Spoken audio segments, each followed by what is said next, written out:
Hi friends, welcome to my channel disease vlogs. అందరూ ఎలా ఉన్నారండి? నేనైతే చాలా బాగున్నాను. మీరు కూడా బాగుండాలి అని కోరుకుంటున్నాను. మరొక వీడియోతో మీ ముందుకైతే వచ్చేసాను. వీడియో ఎక్కడ స్కిప్ చేయకుండా ఎండ్ వరకు చూడండి ఫ్రెండ్స్. అలాగే ఈ వీడియో చూసే ముందు చిన్న లైక్ ఇచ్చి అయితే చూడండి. మీరు ఇచ్చే లైక్ వలన నా వీడియో మరికొంతమందికి రీచ్ అయ్యే అవకాశం అయితే ఉంటుంది. మరి లేట్ ఎందుకో వీడియోలోకి అయితే వెళ్ళిపోదామా? ఈ వీడియో వచ్చేసి కార్తీక మాసంలో షూట్ చేసిన వీడియో అండి. నేను ఆల్రెడీ ఇంతకు ముందు వీడియోస్లో మీతో షేర్ చేసుకున్నాను కదా, కార్తీక మాసం స్టార్టింగ్లోనే నేను త్రినాథ స్వామివారి మేళా అయితే చేసేసాను అనేసి. సో అప్పుడు కలశాల కింద పెట్టిన రైస్ ఉంటాయి కదా, అవైతే పరమాన్నం చేయాలండి. అప్పటి నుంచి కూడా చేయలేదు. ఇంకా పౌర్ణమి అయిన తర్వాత మూడో శనివారం, కార్తీక మాసంలో మూడో శనివారం అయితే ఇంక ఈరోజు చేస్తున్నాను పరమాన్నం చేసేసి. అలాగే పిల్లలకి భోజనం పెట్టాలి కదా, ముగ్గురు మగపిల్లలకి. ఈ సంవత్సరం పూజ అవ్వగానే నేను అమ్మ వాళ్ళ ఇంటికి అయితే వెళ్ళానండి.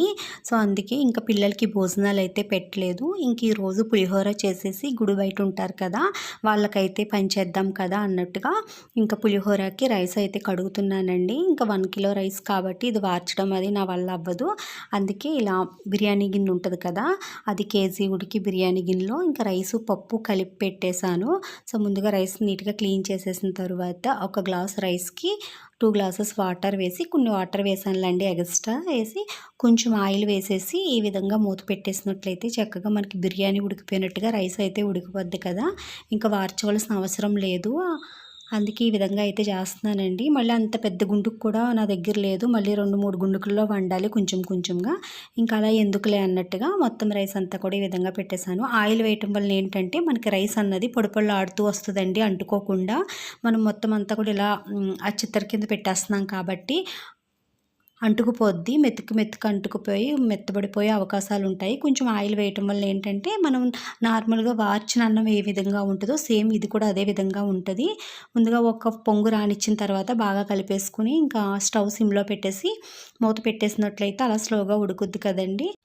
ఇటుపక్క పరమాన్నం కూడా అయిపోయిందండి. బెల్లం వేసేసాను. ఇంకొంచెం కరిగినట్లయితే స్టవ్ ఆఫ్ చేసేస్తాను. అలాగే ఇంకా టైం వచ్చేసి 9:30 అయ్యిందండి. టిఫిన్ అవ్వగానే ఒక పక్క రైస్, ఒక పక్క పరమాన్నం అయితే పెట్టేశాను. ఇంక టీ పెట్టుకున్నాను. టీ తాగేసి నేను కూడా రెడీ అయ్యి వస్తాను. రెడీ అయ్యి వచ్చిన తర్వాత అప్పుడు పులిహోర తాలింపు అయితే వేస్తానండి. సో ఇక్కడ వచ్చేసి నేనైతే రెడీ అయిపోయాను. సో ఇవి అత్తయ్య గారు తీసుకొచ్చారు కదా వైట్వి చౌలీలు, అవైతే పెట్టుకున్నాను. వైట్ డ్రెస్ కదా అని అంతగా నాకు నచ్చినట్టుగా అనిపించలేదు.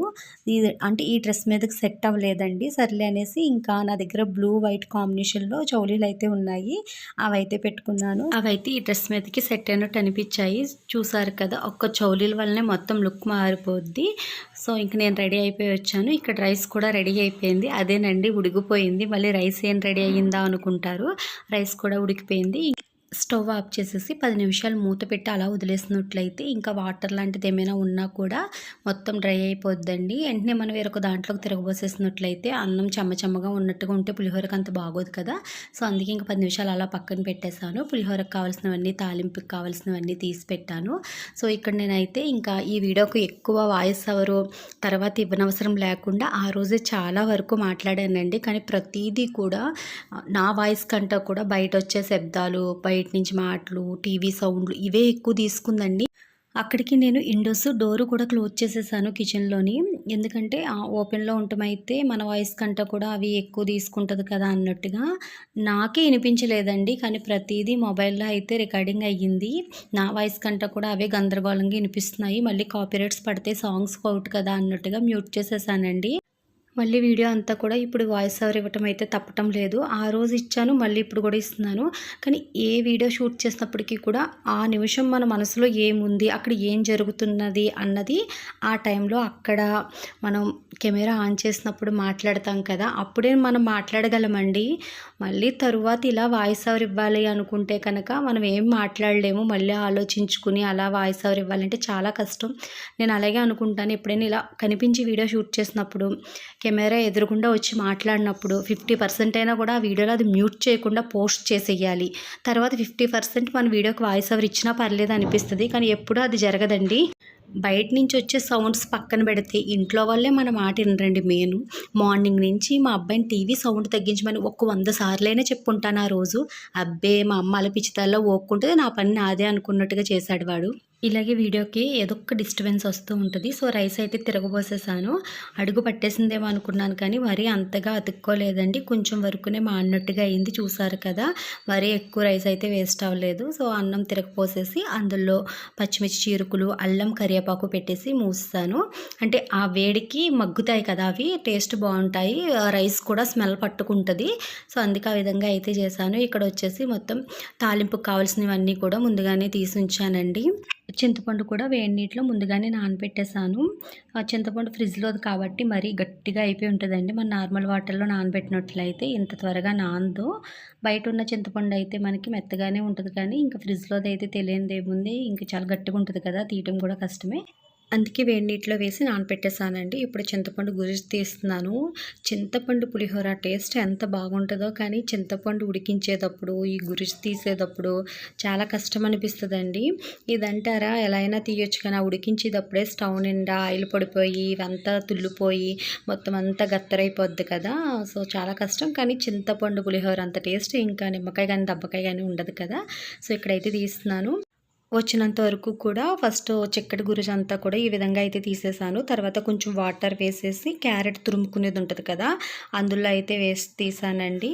సో, ఇక్కడ అదే చెప్తున్నాను మీతోటి. నేను కార్తీక మాసంలో త్రినాథవారి పూజ స్టార్ట్ చేసినప్పటి కాడి నుంచి ఇప్పటి వరకు కూడా ఎప్పుడు పిల్లలకి భోజనాలు పెట్టడం అయితే మానలేదండి.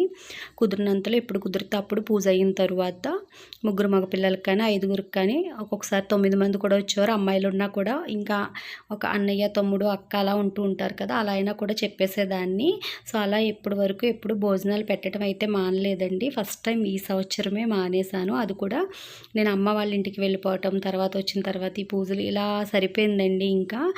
నెక్స్ట్ ఇంకోటేంటంటే మా అపార్ట్మెంట్‌లో మగపిల్లలు ఉన్నప్పటికీ కూడా చిన్న చిన్న పిల్లలు అందరూ కూడా 4 సంవత్సరాల లోపు పిల్లలే ఇద్దరు ముగ్గురున్నారు. సో, ఇంక వాళ్ళని పిలిచినా కూడా వాళ్ళేం తినరు కదా! చిన్న పిల్లలు కదా అన్నట్టుగా ఇంక ఈ సంవత్సరం అయితే ఇలా టెంపుల్‌కి పులిహోర తీసుకెళ్ళి అక్కడున్న వాళ్ళకి ఇచ్చేద్దాంలే అనేసయితే ఫిక్స్ అయ్యాను. అది కూడా ఈరోజు నా బర్త్‌డే కాబట్టి ఇంక సర్లే 2 కలిసొచ్చాయి కదా అన్నట్టుగా పులిహోర అయితే చేసేస్తున్నాను. ఇది తీసుకువెళ్ళి టెంపుల్స్ దగ్గర ఉంటారు కదా! వాళ్ళకైతే ఇచ్చేద్దాం అనేసి. కుదిరినంతలో భోజనాలు పెట్టుకుంటే పిల్లలకి కార్తీక మాసంలో మంచిదేనండి. అది కూడా త్రినాథవారి వ్రతం చేసుకున్న తర్వాత పెట్టుకుంటే ఇంకా మంచిది కదా! కానీ ఎవరు లేనప్పుడు ఏం చేస్తాము? సర్లే మొత్తం మానేసే కంట కూడా ఇలా చేసి ఇచ్చేసినా మంచిదే కదా అని అయితే చేస్తున్నాను. ఏంటి ఇక్కడ ఎడమ చేత్తో చింతపండు గుజ్జు తీస్తున్నాను అనుకుంటున్నారా? నేను కుడి చేత్తోటే చేస్తున్నానండి. ఫ్రంట్ క్యామ్ పెట్టుకోవటం వల్ల మీకు ఆ విధంగా కనిపిస్తుంది అంతే. నేను అది ఇందాకే చూపించాను మాడిపోయిందని. ఇప్పుడు మళ్ళీ దాన్ని తీసుకొచ్చి కొత్తగా చూపించక్కర్లేదు. మళ్ళీ దాన్ని తీసుకొచ్చి కొత్తగా మాడిపోయింది. రైస్ వండిన గిన్నె అడుగు పట్టింది కదండీ! ఆల్రెడీ దీని ముందు క్లిప్పింగ్‌లో మీరు చూసారు కదా! అన్నం తిరగబోసినప్పుడు. అది ఇప్పుడు మా అబ్బాయి వంటింట్లోకి వచ్చి చూసాడు. అక్కడ మీకు చెప్తున్నాడనమాట. చూడండి అన్నం మార్చేసింది అనేసి. సో, నేను ఆల్రెడీ చూపించేసాను. ఇప్పుడు మళ్ళీ మీరు కొత్తగా చూపించక్కర్లేదులే అని అయితే చెప్తున్నానండి. చింతపండు గుజ్జు అయితే తీసేసానండి. చూసారు కదా ఎంత టైం పట్టిందో. ఇంకా ఎక్కువ వాటర్ వేసేసి కొంచెం లూజ్‌గా తీసేస్తే ఫాస్ట్‌గానే అయిపోద్ది. కానీ అది ఉడికించినప్పుడే చాలా ఇబ్బంది పడాలన్నట్టుగా కొంచెం టైం ఎక్కువ పడినప్పటికీ కూడా నేను చాలా తిక్కుగానే తీస్తానండి. నాకు ఇలా చాలా చిరాకు. ఎప్పుడు కూడా ఒక 1 కేజీ వరకు నానబెట్టేసి ఉట్లు వరకునే తీసి మిగతాదంతా కూడా మిక్సీ పట్టేసి పచ్చిమిర్చి, అల్లం అన్నీ వేసేసి ఉడికించేస్తానండి. ఆ మిశ్రమాన్ని ఫ్రిడ్జ్‌లో స్టోర్ చేసుకున్నట్లయితే 4, 5 నెలల వరకు కూడా పాడవకుండా ఉంటదండి. ఇలా ఎప్పుడంటే అప్పుడు పులిహోర చేసుకోవాలన్నా, చట్నీల్లోకి, రసం చేయాలన్నా, ఇంక మనం మళ్ళీ చింతపండు నానబెట్టి వేయక్కర్లొద్దు.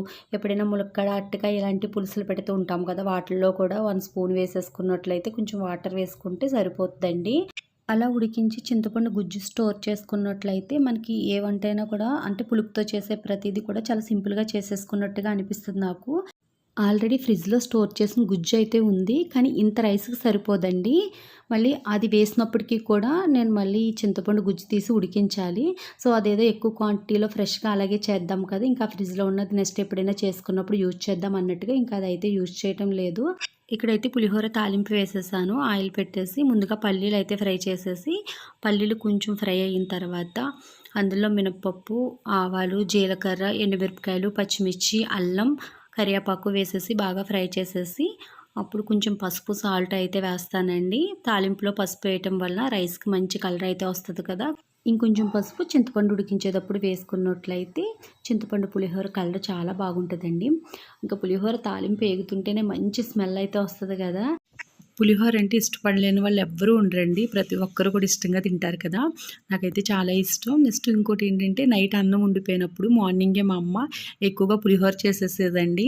ఇంకా పులిహోర ఎంత టేస్ట్గా ఉండేదో, అందులో ఏం వేసేది కాదు. కొంచెం ఆయిల్లో వేసాము అన్నట్టుగా తాలింపు దినుసులు, కరివేపాకు, పచ్చిమిర్చి వేసేది అంతేనండి. అందులోనే కొంచెంగా చింతపండు వాటర్ వేసేసి కలిపేసేదండి. ఎంత బాగుండేదేనండి. మరీ చింతపండు ఉడికించేయటం అలా చేసేది కాదు. ఎందుకంటే కొద్దిగా రైస్ ఉంటుంది కదా, ఆ రైస్లోనే కొంచెం ఏదో రసానికి వేస్తే చింతపండు ఎంత వేస్తామో అంత చింతపండు వాటర్ వేసేసి కలిపేసేది. ఎంత టేస్టీగా అనిపించేదోనండి. ఆ మూకుట్లో ఉన్న తాలింపు అంతా కూడా రైస్లోకి తీసేసి ఆ మూకుట్లోనే ఇంకా ఈ చింతపండు గుజ్జు, బెల్లం, సాల్టు, నెక్స్ట్ కొన్ని పచ్చిమిర్చి, అల్లం, కరివేపాకు కూడా వేసేసి ఉడికిస్తున్నానండి. ఈలోగా అది ఉడికేలోగా ఇక్కడ తాలింపు అంతా కూడా కలిపేస్తున్నాను. పులిహోరకి తాలింపు ఫ్రై చేసేటప్పుడు చూడ్డానికి ఇంత తాలింపు అన్నట్టుగా కనిపిస్తుందండి. రైస్లో కలిపిన తర్వాత చూసారు కదా, అసలు పులిహోరలో తాలింపు వేసామా లేదా అన్నట్టుగా ఉంటుంది. చింతపండు గుజ్జు కూడా కుక్ అయిపోయింది. అది తీసుకొచ్చి రైస్లో కలిపేస్తున్నాను. చింతపండు మరీ గట్టిగా ఉడికించానండి, ఎందుకంటే ఇప్పటికిప్పుడికే కదా మనకి, అందుకే నార్మల్గానే ఉడికిస్తాను. అది కూడా నేను చింతపండు గుజ్జు కూడా చిక్కగా తీసాను కదా, మరీ ఎక్కువ టైం అయితే ఉడికించను. పులిహోర చేసేటప్పుడు ఈ చిట్కా ఎంతమందికి తెలుసండి? అంటే పులిహోర అంతా కూడా కలిపేసిన తర్వాత లాస్ట్‌లో నువ్వుల నూనె కానీ, వేరుశనగ నూనె కానీ వేసి కలుపుకున్నట్లయితే ఇంకా టేస్ట్ మరింత బాగుంటుందండి.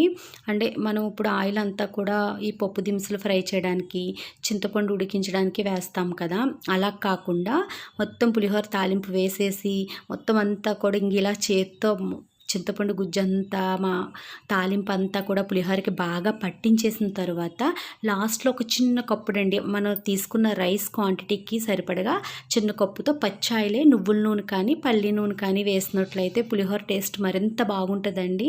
తెలియకపోతే ఎవరైనా నెక్స్ట్ టైం ట్రై చేయండి, చాలా బాగుంటుంది. ఇక్కడ మా అబ్బాయి వచ్చేసి టెంపుల్కి తీసుకువెళ్తే కానీ రెడీ అవ్వంటే నేను రెడీ అవ్వను, తీసుకువెళ్ళనని ఏయో ఎటకారాలు అయితే ఆడుతున్నాడండి. నేను ఇక్కడ వీడియో షూట్ చేస్తున్నాను కదా అంటుంటే, ఆ వీడియో షూట్ చేసుకున్నా పర్లేదు అది ఇది అంటున్నాడు. ఆ రోజు నా బర్త్డే కదా, నన్నైతే విష్ చేస్తున్నాడు. అంటే వీడియో షూట్ చేస్తున్నాను విష్ చేస్తున్నావు అంటే, మార్నింగ్ నేనే కదా ఫస్ట్ విష్ చేశానని ఏదో చెప్తున్నాడు. సో బయట టీవీ ఉందండి, అందుకే వాయిస్ మ్యూట్ చేసేసాను. అలాగే నేనైతే పులిహోర కూడా ప్యాక్ చేసేసాను. ఇలాంటి కవర్లు అయితే ఉన్నాయి, వాటిలో ఇలా పులిహోర అయితే వేసేసి ఒక బ్యాగ్లో అయితే పెట్టేశాను. అవి తీసుకుని టెంపుల్కి వెళ్ళి అయితే వచ్చేస్తానండి. అప్పటికే టైం వచ్చేసి 12:30 అయిపోయింది.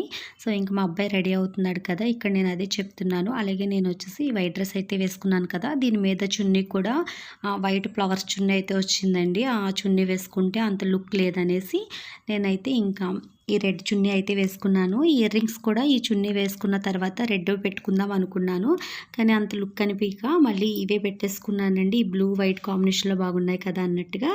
సో ఇంక మా అబ్బాయి రెడీ అయ్యి వచ్చిన తర్వాత టెంపుల్కి వెళ్ళి దర్శనం అయితే చేసుకోవడానికి అవ్వదులేండి, 12:30 అయిపోయింది కదా, టెంపుల్ అయితే క్లోజ్ చేసేస్తారు. ఈవినింగ్ ఇలాగా కాలభైరవ స్వామివారి టెంపుల్కి వెళ్దాం అనుకుంటున్నాము. ఆ రోజు కాలభైరవ స్వామివారి జయంతి అండి, అందుకే ఈవినింగ్ వెళ్ళి స్వామివారిని దర్శించుకుని అక్కడే వెంకటేశ్వర స్వామివారి టెంపుల్ ఉంది, అక్కడికి కూడా వెళ్దాం కదా అనేసి అయితే అనుకున్నాము. ఇప్పుడు వెళ్ళి పులిహోర అయితే ఇచ్చేసి వచ్చిన తర్వాత ఈవినింగ్ కాలభైరవ స్వామివారి టెంపుల్కి వెళ్ళాము, వెంకటేశ్వర స్వామి టెంపుల్కి వెళ్ళాము. టెంపుల్ నుంచి వచ్చిన తర్వాత టైం వచ్చేసి 8:30 అలా అయ్యిందండి.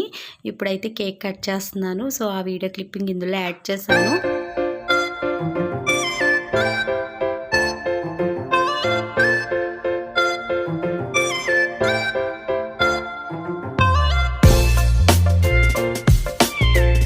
మధ్యలో కాలభైరవ స్వామివారి టెంపుల్ దగ్గర తీసింది, వెంకటేశ్వర స్వామివారి టెంపుల్ దగ్గర తీసిన వీడియోలన్నీ కూడా రేపటి వీడియోలో మీతో షేర్ చేసుకుంటానండి.